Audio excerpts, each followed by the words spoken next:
అందరికీ నమస్కారం. ఇవాళ మనతో ప్రముఖ ఆస్ట్రాలజర్ వంగర రవిశంకర్ శర్మ గారు మనతో ఉన్నారు. వారితో మాట్లాడదాం. గురుగారు నమస్కారం. నమస్కారం అండి. గురుగారు, శని స్థానంలోకి రాహుగ్రహ ప్రవేశం చేస్తే ఎటువంటి మార్పులు సంభవిస్తాయి, అలాగే దీని ప్రభావం ద్వాదశ రాశుల మీద ఎలా చూపిస్తుంది, కాస్త వివరించండి. తప్పకుండా. ఈరోజు మనం గమనించినట్లయితే 9 జూలై రోజు వచ్చేటప్పటికి రాహుగ్రహ మార్పు నక్షత్ర పరివర్తన అనేది జరుగుతుందన్నమాట.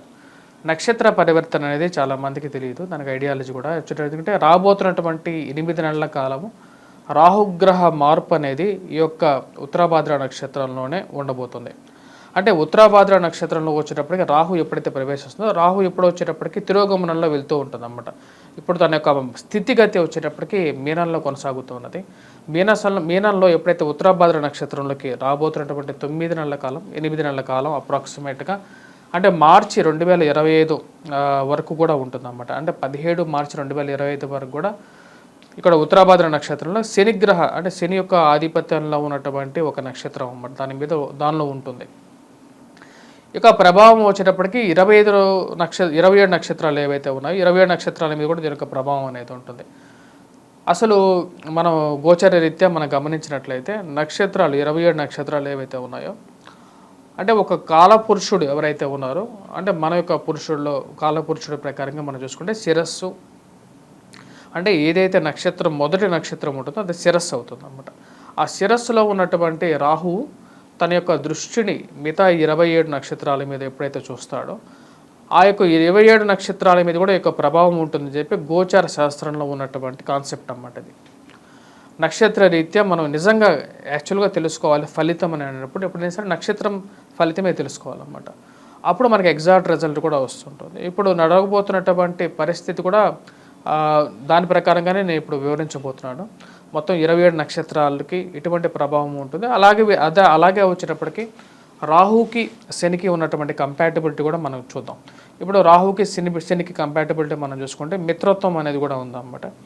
సో కాబట్టి రాహు వచ్చేటప్పటికి శని యొక్క స్థానాల్లోకి ప్రవేశించినప్పటికీ కూడా పూర్తిగా ఇంకంపాటబుల్ అయి డిజాస్టర్గా అయితే ఎవరికి హాని అయితే ఎక్కువగా చేయదు.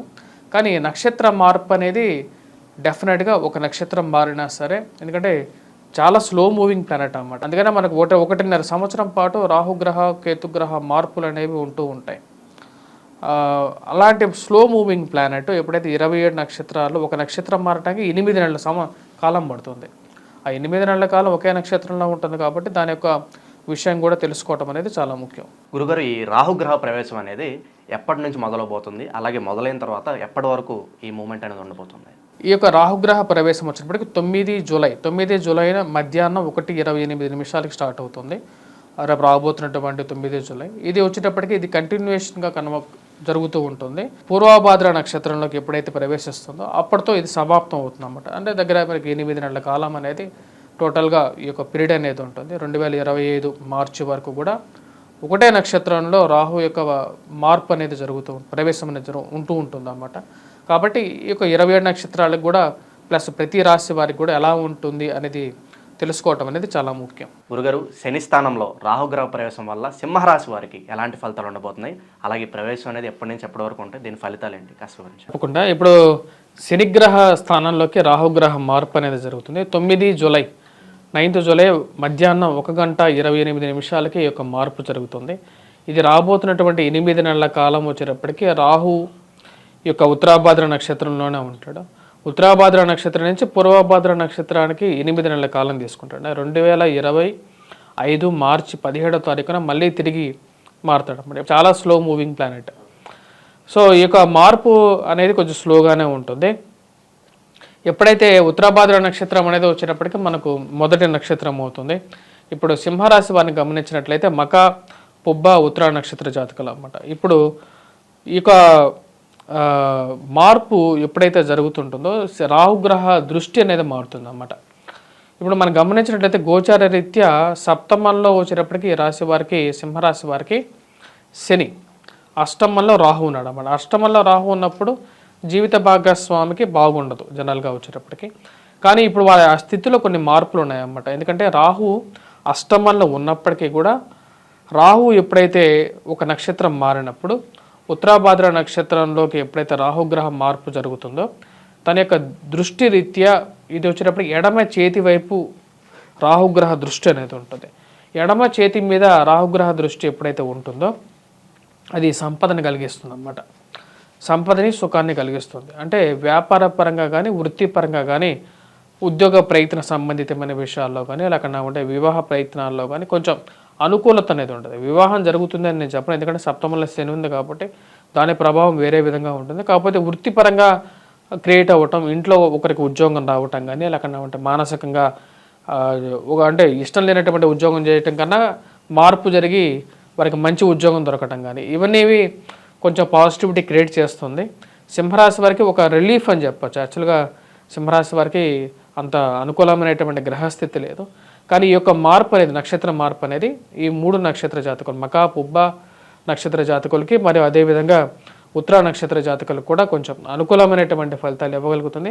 ఎడమ చేయి మీద ఎప్పుడైతే రాహుగ్రహ సంచారం జరుగుతుంటుందో ఆ టైంలో అక్కడ దృష్టి పడి వీరికి వచ్చేటప్పటికి అనుకూలమైనటువంటి ఫలితాలు రాబోతున్నటువంటి 8 months ఒకటే నక్షత్రం మీద ఉంటుంది కాబట్టి అనుకూలమైనటువంటి ఫలితాలుగానే చెప్పొచ్చు. వ్యాపారస్తులకి ఎలా ఉండబోతుంది గురుగారు? వ్యాపారస్తులకే అనుకూలంగా ఉంటుంది. దానికి ముఖ్య కారణం డబ్బు సంపాదిస్తారు, కానీ ఈ రాశి వారికి వచ్చేటప్పటికి రాబోతున్నటువంటి 8 monthsలో అదేవిధంగా కొంచెం ఖర్చు కూడా ఎదురవుతూ ఉంటుంది. కేతువు ధనస్థానంలో ఉన్నాడు కాబట్టి దాని ప్రభావం ఉంటుంది.